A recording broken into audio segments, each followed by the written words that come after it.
Field और electric field line से कुछ कंसेप्चुअल प्रॉब्लम्स डिस्कस करेंगे। इलेक्ट्रिक फील्ड और इलेक्ट्रिक फील्ड लाइंस को कंसेप्चुअली पढ़ने के लिए मैंने वीडियोस बनाया हुआ है, आपको डिस्क्रिप्शन में आपको मिल जाएगा, तो वीडियोस जरूर चेक करें क्वेश्चन करने से पहले। और जेई मेंस जो लेटेस्ट 2020 में जो जेई मेंस का एग्जाम आया हुआ है, तो उसके सारे क्वेश्चन इलेक्ट्रोस्टैटिक्स के मैं सॉल्व कर चुका हूँ वीडियो में, तो वो सब आप देख सकते हैं। इसके अलावा स्टार्ट करते हैं प्रॉब्लम्स इसके कुछ। तो इलेक्ट्रिक फील्ड के बारे में एक क्वेश्चन है, इसको देखते हैं। कहते हैं इस फील्ड यूनिफॉर्म, देखिए फील्ड यूनिफॉर्म वहां पे होगा जब वो स्ट्रेट लाइंस वहां पे बना हुआ हो, इस तरह के कर्व्स ना बने हुए हो, ठीक है, तो वो वहां पे यूनिफॉर्म फील्ड होगा। या इसको इस तरीके से समझ सकते हैं कि जहां पे क्लोजनेस जो है फील्ड लाइंस की वो सेम होगी। तो यहाँ पे क्लोजनेस सेम नहीं है, यहाँ पे ज्यादा क्लोज होती है, यहाँ पे कम क्लोज होती है, तो ये फील्ड यूनिफॉर्म नहीं है, ठीक है। तो पहला पार्ट है इस फील्ड यूनिफॉर्म और नॉन यूनिफॉर्म। यूनिफॉर्म नहीं है, नॉन यूनिफॉर्म। सेकंड पार्ट में पूछते हैं क्यूए और क्यूबी का रेशियो आप बताएं। तो क्यूए क्यूबी का रेशियो आप कैसे बताएंगे? नंबर ऑफ फील्ड लाइन जो किसी भी चार्ज से निकल रही वो प्रोपोर्शनल होती है जितनी फील्ड लाइन से निकल रही है। तो यहाँ पे देखेंगे, अगर मैं बात करूं ए की, तो ए में अगर बात करें तो यहाँ पे जो फील्ड लाइन्स है, तो 1 2 3 4 5 6 6 और 6 नीचे, तो ए से जो लाइन निकल रही है वो 12 लाइन निकल रही है, 12 लाइन्स। और जो बी पे है वो 6 लाइन्स है। प्रोपोर्शनल होती है लाइन्स चार्ज के मैग्नीट्यूड के। तो कहते हैं Q A by Q B. तो Q A by Q B का रेशियो आपको निकालना है, तो 12/6 2, यानी क्यू ए का जो मैग्नीट्यूड है वो 2 टाइम्स क्यू बी है, ठीक है। यहाँ से दिख रहा है ज्यादा लाइन यहाँ से आ रही है तो ये ज्यादा बड़ा मैग्नीट्यूड है, कम लाइन जा रही है तो मैग्नीट्यूड छोटा है। Signs of Q A and Q B, देखिए पॉजिटिव से लाइंस निकलती हैं और नेगेटिव पे जाती हैं। तो अगर पॉजिटिव से लाइन निकलती है तो बाहर जाती हुई कहां से दिखती है? ए से, और इस पे आती हुई। तो ए का जो मैग्नीट्यूड है, सॉरी ए का जो साइन है पॉजिटिव, और क्यू बी जो है वो क्या है? नेगेटिव। ए बी, अब ए बी का आपको डिस्टेंस दे दिया है और बोलता है पोजीशन ऑफ न्यूट्रल पॉइंट। ये न्यूट्रल पॉइंट क्या होता है? जहां पे नेट इलेक्ट्रिक फील्ड 0 है। तो नेट इलेक्ट्रिक फील्ड 0 कहां पे होगा? बीच में नहीं हो सकता, ये पॉजिटिव ये नेगेटिव।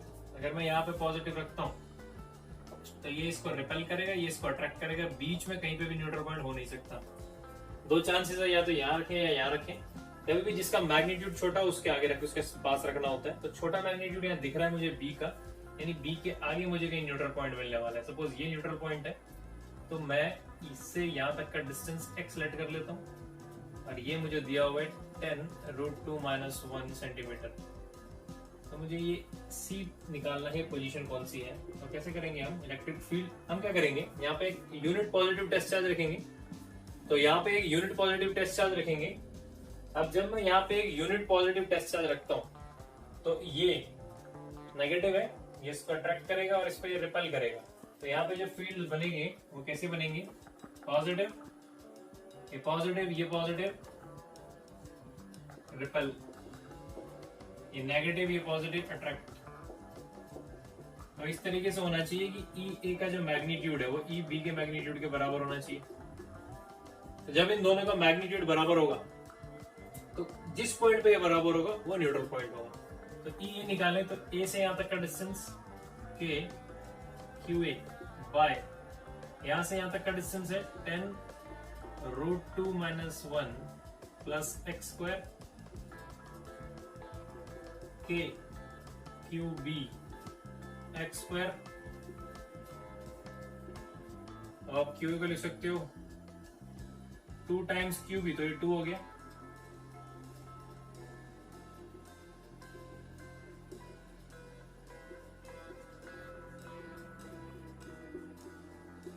ठीक है, इसको सॉल्व करेंगे।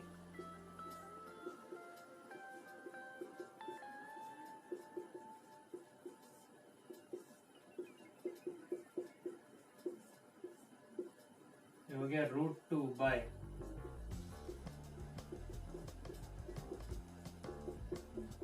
अगर इसको हम सॉल्व करें तो यह आएगा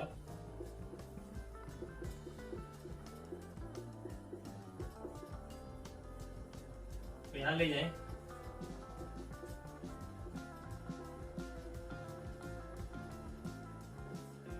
x आ गया 10 सेंटीमीटर।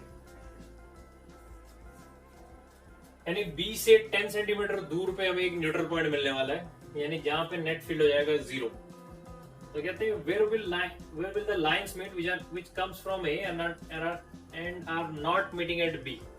जो ए से तो निकल रही है पर बी पे नहीं मिल रही है। ऐसे बहुत सारी लाइन है, बिल्कुल लाइन है, ऐसे टोटल 12 लाइन निकल रही है। तो 6 लाइन तो मिलती है, 6 मिलती नहीं है। तो वो कहाँ मिलेंगी? तो वो इन्फिनिटी पे जाके मिलने वाली है। ठीक है, पॉजिटिव चार्ज की प्रॉपर्टी बताई हुई मैंने वीडियोस में कि पॉजिटिव चार्ज से लाइंस निकलेंगी, या तो वो इन्फिनिटी में मीट करेंगी, अगर वो इन्फिनिटी में या तो वो नेगेटिव चार्ज पे टर्मिनेट करेंगी, या वो इन्फिनिटी पे जाएंगी। तो यहाँ पे कहते हैं जो बी पे नहीं जा रही वो कहाँ जाएगी? तो वो इन्फिनिटी पे जाएगी। तो 6th का आंसर है, 5th का आंसर है एट इन्फिनिटी।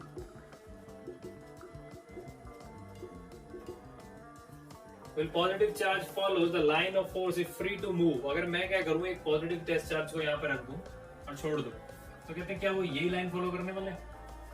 तो वो यही लाइन फॉलो नहीं करेगा। वो उस पे फोर्स का जो डायरेक्शन होता है वो ये होता है। अगर मैं इस पॉइंट पे रखूं तो इससे टेंजेंट इस डायरेक्शन में उस पे फोर्स लगता है। तो अगर मैं उसको यहाँ रखता हूं तो वो इधर फोर्स लगेगा। अगर वो फ्री टू मूव है तो वो इस डायरेक्शन में मूव कर जाएगा।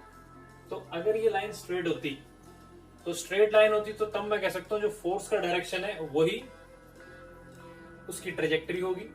बट यहाँ पे ये कर्व लाइंस हैं, तो जो फोर्स का डायरेक्शन है यहाँ पे, ठीक है, उसी डायरेक्शन में वो ट्रेजेक्टरी फॉलो करेगा, वो फील्ड लाइंस को फॉलो नहीं करेगा।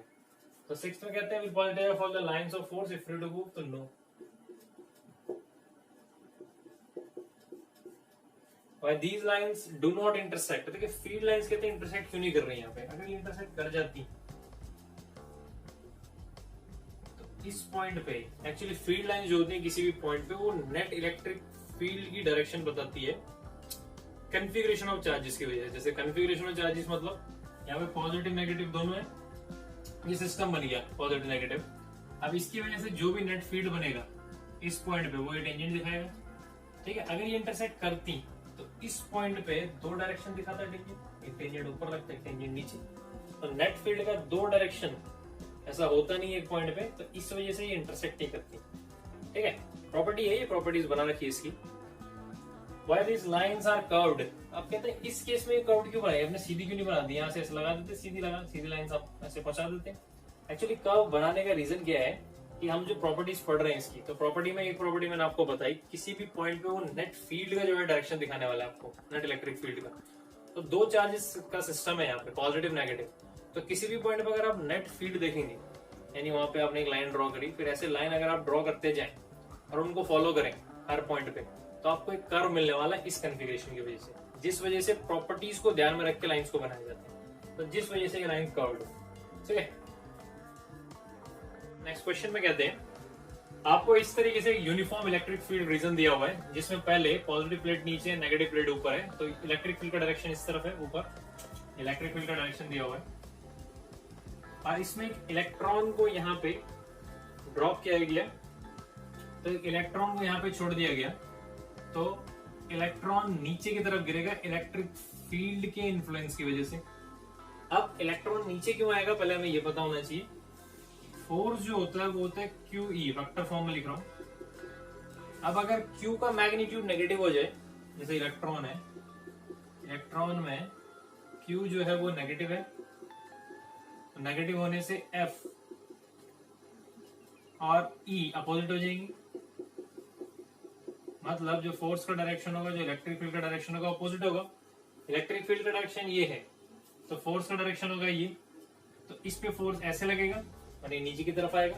तो जो फोर्स का डायरेक्शन होगा वो एक्सेलरेशन का डायरेक्शन होगा, तो जिस वजह से एक्सेलरेशन इस पे नीचे होगा, जो एक्सेलरेशन है वो डाउनवर्ड होगा। तो दिख रहा है नीचे आता हुआ। अब फील्ड को उल्टा कर दिया, यानी ऊपर से नीचे फील्ड की डायरेक्शन कर दी, और एक प्रोटॉन को फॉल करने दिया, गिरने दिया। अभी प्रोटॉन पॉजिटिव है, तो यहां से पता चलता है, अगर मैं प्रोटॉन की बात करूं तो प्रोटॉन पे जो चार्ज होगा वो होगा प्लस ई। अब मैं यहाँ पे पुट करूं प्लस ई, तो फोर्स पैरेलल हो जाएगा, यानी सेम डायरेक्शन में आ जाएगा ई के। तो यही फील्ड है, यही फोर्स का डायरेक्शन और यही एक्सेलरेशन। तो एक्सेलरेशन बीच में डाउनवर्ड होगा प्रोटॉन का। तो एक्सेलरेशन इलेक्ट्रॉन का इधर डाउनवर्ड दिख रहा है और इस केस में भी डाउनवर्ड दिख रहा है, यानी कंसेप्चुअली मैंने ये डायग्राम ठीक बनाया हुआ है, दोनों नीचे ही गिरेंगे। तो आपसे पूछते हैं कि इनका फॉल, जो टाइम ऑफ फॉल है, जो गिर रहे हैं इलेक्ट्रिक फील्ड के इन्फ्लुएंस में, तो उसके बारे में आप कंपैरिजन करें किसका कम है किसका ज्यादा और उसका न्यूमेरिकल वैल्यू निकालें। तो आपको कंसेप्चुअली समझा देता हूँ, न्यूमेरिकल वैल्यू बस आपको पुट करनी होगी। तो देखेंगे यहाँ पे मैं आपको कंसेप्चुअली समझाता हूँ। इसका जो एक्सेलरेशन है वो एक्सेलरेशन क्या होगा इन जनरल किसी भी चार्ज का, तो एक्सेलरेशन होता है, एक्सेलरेशन का अगर मैग्नीट्यूड डायरेक्शन पता चलेगी डाउनवर्ड, हम मैग्नीट्यूड की बात करते हैं। तो एक्सेलरेशन होगा फोर्स बाय मास, और इलेक्ट्रिक फील्ड के इन्फ्लुएंस में तो दोनों का चार्ज का magnitude E, field E by M. E और ई दोनों के लिए कांस्टेंट है, सिर्फ मास डिफरेंट है। और एक्सेलरेशन आपको दिख रहा है मास के इनवर्सली प्रोपोर्शनल है, तो यहां से क्लियर होता है कि जो इलेक्ट्रॉन का एक्सेलरेशन है वो बड़ा होगा प्रोटॉन की एक्सेलरेशन से। क्यों? क्योंकि इलेक्ट्रॉन का मास कम होता है, लाइटर पार्टिकल है कंपैरेटिवली प्रोटॉन से, तो एक्सेलरेशन ज्यादा होने वाला इलेक्ट्रॉन का और प्रोटॉन से। तो ये ज्यादा तेज एक्सेलरेशन इसका ज्यादा है, इसका कम है, तो ये जल्दी गिरेगा, यानी टाइम ऑफ फॉल है जो टी लिख रहा हूं इलेक्ट्रॉन का, वो कम होगा प्रोटॉन से, यानी प्रोटॉन देर में गिरेगा। तो कंसेप्चुअली मुझे समझ में आता है कि एक्सेलरेशन जो है, इलेक्ट्रॉन का जो एक्सेलरेशन है वो ज्यादा है और प्रोटॉन का जो एक्सेलरेशन है वो कम है। तो टाइम ज्यादा लगने वाला है प्रोटॉन को गिरने में, और एक्सेलरेशन इलेक्ट्रॉन को गिरने में टाइम लगेगा उसके कंपैरिजन में कम। तो दिखता है यहाँ पे। अब यहाँ से मुझे एक चीज समझ में आती है कि इस केस में जब इलेक्ट्रिक फील्ड के इन्फ्लुएंस में कोई चार्ज पार्टिकल गिर रहा है नीचे, तो इलेक्ट्रिक फील्ड के इन्फ्लुएंस में जब चार्ज पार्टिकल नीचे आ रहा है तो मास से डिपेंडेंस है वहां पे एक्सेलरेशन का, जो मुझे सीधा सीधा दिख रहा है। ठीक है, अब इसी सिचुएशन को अगर मैं कंपेयर करूं फ्री फॉल सिचुएशन से, तो फ्री फॉल सिचुएशन को लेते हैं जहां पे हम एयर फ्रिक्शन कंसिडर नहीं करेंगे। तो फ्री फॉल सिचुएशन में जो एक्सेलरेशन होता है, एक्सेलरेशन ड्यू टू ग्रेविटी, वो मास के इंडिपेंडेंट होता है, हमें पता है वो चीज।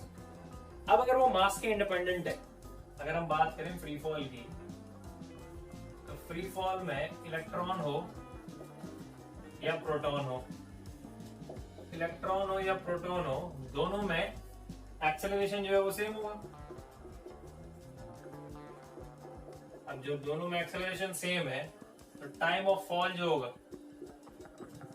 वो भी सेम होगा।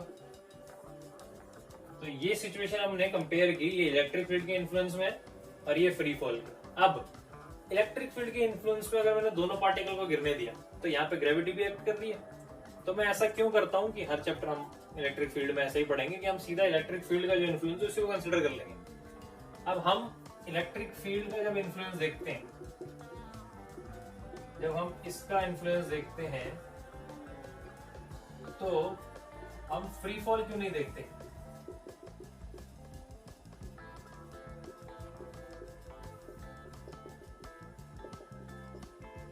तो हम ग्रेविटेशनल फोर्स को क्यों भूल जाते हैं जब हम इलेक्ट्रिक फोर्स देख रहे होते हैं? वो तो लग ही रहा है यहाँ पे, क्योंकि इलेक्ट्रिक फोर्स का जो यहाँ मैग्नीट्यूड आने वाला है, या जो एक्सेलरेशन का मैग्नीट्यूड आने वाला है इस केस में इलेक्ट्रिकल एक्सेलरेशन, वो इसके कंपैरिजन में बहुत ज्यादा होने वाली है। 99.8 है, वो इसके कंपैरिजन में बहुत ज्यादा होने वाली है, जिस वजह से उसे हम नेगलेक्ट कर लेते हैं। अब क्वेश्चन सॉल्व करना है तो उसमें कोई खास बात नहीं होती, आपको वैल्यूज पुट करने आनी चाहिए। तो मैं ये बता देता हूँ कैसे हुआ यहाँ से, टाइम आप कैसे निकाल लोगे। अब सिंपली सेकंड काइनेमेटिक इक्वेशन लेंगे यहाँ पे। तो सेकंड काइनेमेटिक इक्वेशन ये है, u 0 है, तो ऐसा होता है half A T square. Time of fall निकालना है, ठीक है, इधर की जगह d ले लूं तो 2d बाई अंडर रूट। तो यहां से आप वैल्यूज को पुट करेंगे और सॉल्व कर देंगे, और ये कैसे निकलेगा, ये के लिए ये एक्सप्रेशन दे दिखा है मैंने। तो बस आपको वैल्यूज को पुट करना है और सॉल्व कर देना है। बस एक एग्जांपल आए कि आपके पास दो चार्ज बॉल है, तो इस तरीके की दो चार्ज बॉल है, इसका मास ma है और यहाँ पे है दूसरा चार्ज बॉल जो mb का है।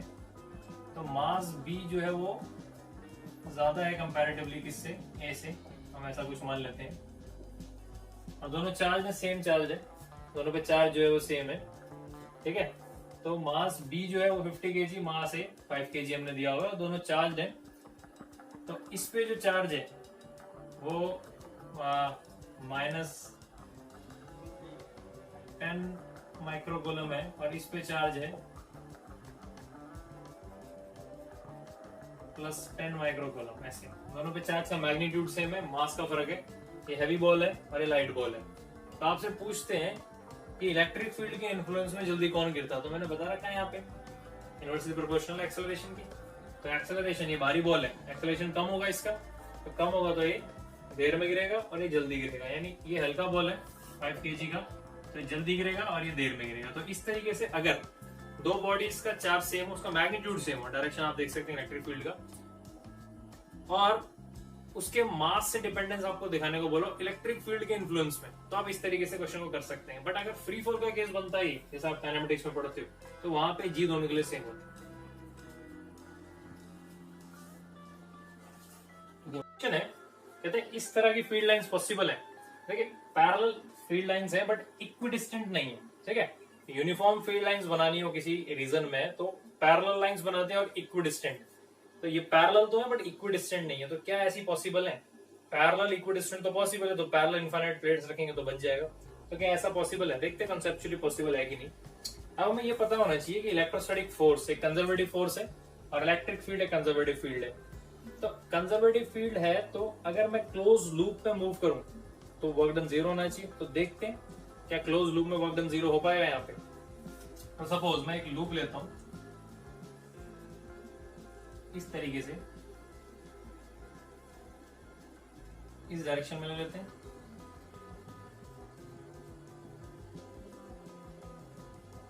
तो यहां दिख रहा होगा कि BC और AB में तो वर्क डन होगा 0, क्योंकि फोर्स और डिस्प्लेसमेंट में 90 डिग्री एंगल होगा। यहाँ देख रहा ना फील्ड, ये 90 डिग्री बना रहा है। AB तो वर्क डन जो AB में होगा पॉजिटिव वर्क डन होगा कुछ, और जो C से D में जाने में होगा वो नेगेटिव वर्क डन होगा। तो अगर मुझे total work done, net work done को 0 दिखाना है, अगर ये पॉसिबल है, तो WAB का जो मैग्नीट्यूड है वो बराबर होना चाहिए WCD के मैग्नीट्यूड के, ठीक है। या ऐसे कह सकते हो इन दोनों का सम 0 के बराबर आना चाहिए। बट मैं अभी बोल रहा हूं कि यहाँ पे इलेक्ट्रिक फील्ड जो है वो दूर है लाइंस, यानी मैग्नीट्यूड इलेक्ट्रिक फील्ड का छोटा है यहाँ पे और यहाँ बड़ा है, और डिस्प्लेसमेंट हमने यहाँ दोनों पे बराबर किया, मैंने स्क्वायर लूप लिया। तो यहाँ पे फील्ड का वैल्यू कम है और डिस्प्लेसमेंट सेम है, यानी यहाँ वर्क डन कम है और यहाँ वर्क डन का वैल्यू ज्यादा है, यानी कि WCD ग्रेटर देन WAB होगा। अब जब CD बड़ा है नेगेटिव में और WAB छोटा है, तो ओवरऑल जो वर्क आएगा वो आएगा नेगेटिव, नॉन जीरो। बट इसको तो 0 होना चाहिए, तो ये नॉन जीरो आ गया। तो यानी कि ये कंजर्वेटिव फील्ड नहीं है, इसका मतलब ऐसा नहीं है इलेक्ट्रिक फील्ड कंजर्वेटिव फील्ड है, मतलब ये लाइंस पॉसिबल नहीं है, ठीक है। तो इसके बाद देखते हैं next question, electric field vector. मैंने इलेक्ट्रिक फील्ड वेक्टर लिया है ताकि मैं डायरेक्शंस को भी कंसीडर करूं, मैंने सिर्फ ये नहीं लिखा है यहाँ पे ये ग्राफ बनाओ, ठीक है। इसका ग्राफ बनाएंगे टू इक्वल पॉजिटिव चार्जेस। तो दो इक्वल पॉजिटिव चार्जेस को मैंने रखा है यहाँ पे इस तरीके से, और हमें इलेक्ट्रिक फील्ड लाइंस बनानी है, ग्राफ बनाने हैं।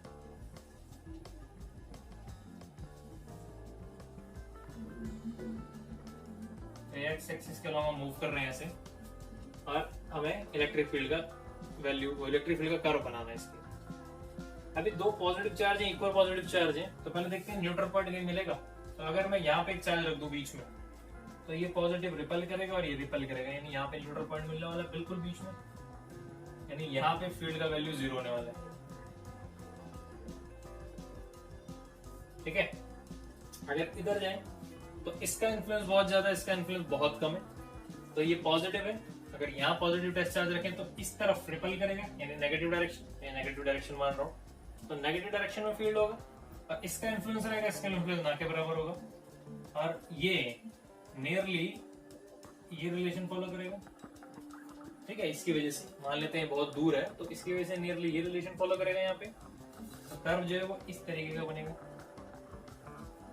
अगर बात करें इसके आगे जाए, तो इसके आगे ये पॉजिटिव है, यहाँ पॉजिटिव रखेंगे तो ऐसे इस तरफ फोर्स लगेगा पॉजिटिव डायरेक्शन में, ठीक है। तो पॉजिटिव डायरेक्शन में फोर्स लगेगा, यानी कुछ इस तरीके का कर्व बनेगा, आए बीच में।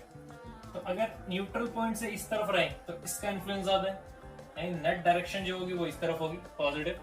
ठीक है, न्यूट्रल पॉइंट से आगे जाएं तो इसका इन्फ्लुएंस ज्यादा है, तो फील्ड जो है वो नेगेटिव होगा, तो इस तरीके का कर्व बनेगा। और इसके जब पास जा रहा होगा तो इन्फिनिटी हो जाएगा। ठीक है, टेंड्स टू इन्फिनिटी। तो इस तरह का कर्व बनेगा और बीच में न्यूट्रल पॉइंट मिलेगा। दो पॉजिटिव चार्ज जो है वो सेम मैग्नीट्यूड के, ये मैग्नीट्यूड सेम है इनका, तभी बिल्कुल बीच में न्यूट्रल पॉइंट मिला। एक डायपोल है, डायपोल की वजह से फील्ड देखते हैं कैसा बनेगा।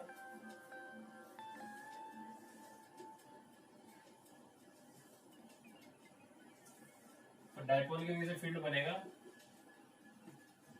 ये Q और ये माइनस Q, डायपोल ये होता है।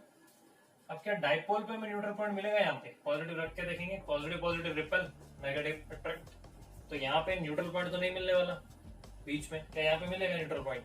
कभी भी नहीं मिलेगा, मतलब मैग्नीट्यूड सेम। तो न्यूट्रल पॉइंट नहीं मिलेगा इस लाइन पे हमें। तो देखते हैं किस तरीके से कर्व बनाएंगे। पॉजिटिव चार्ज तो मानते हैं इस तरफ इसका इन्फ्लुएंस ज्यादा, इसका नहीं है, तो यहाँ पे हमने पॉजिटिव रखा, पॉजिटिव पॉजिटिव रिपेल इस डायरेक्शन में, नेगेटिव डायरेक्शन में। तो इस तरीके से बनेगा।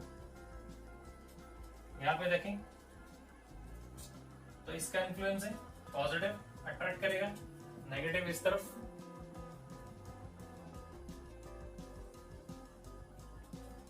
पॉजिटिव रखा इसने अट्रैक्ट किया, पॉजिटिव रखा इसने रिपेल किया।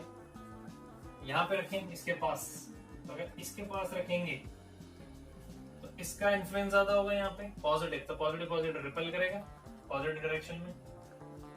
जैसे जैसे दूर जाएंगे मैग्नीट्यूड कम होगा। उसके बाद इसका इन्फ्लुएंस बढ़ेगा पॉजिटिव, ये अट्रैक्ट करेगा अपनी तरफ, यानी अभी भी इधर ही फील्ड होगा, यानी पॉजिटिव सेंस में ही होगा। मैग्नीट्यूड कम होगा, कुछ मिनिमम वैल्यू एक्वायर करेगा, और आगे बढ़ेंगे तो फिर बढ़ेगा, और इस तरीके से वो जाएगा। तो ओवरऑल जो फील्ड बन रहा है डायरेक्शन के साथ, वो इस तरीके का फील्ड बनेगा।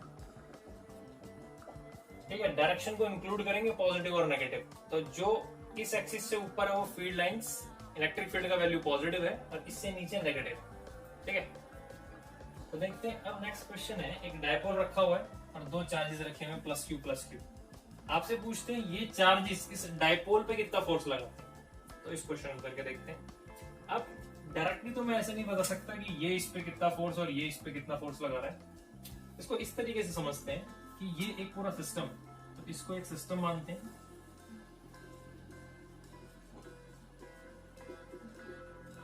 ओके, तो ये एक सिस्टम है।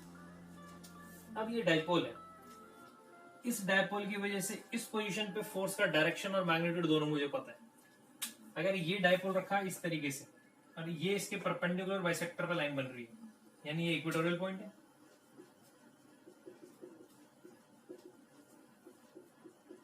और इसी तरीके से ये भी इक्वेटोरियल पॉइंट है।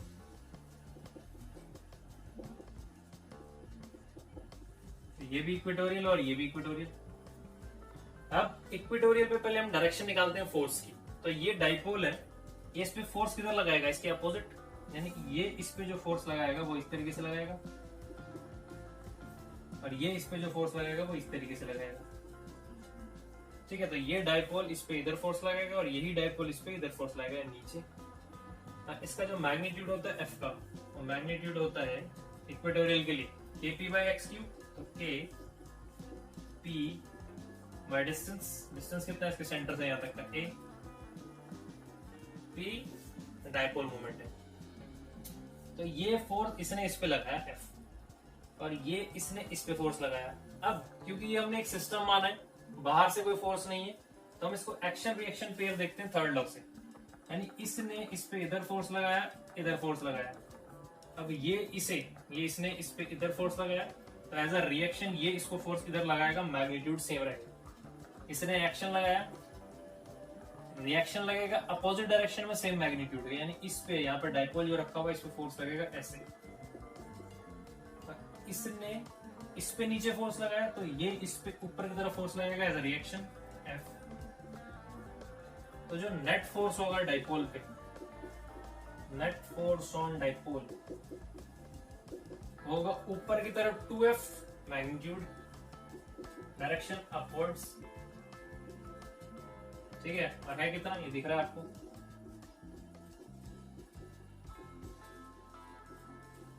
ठीक है।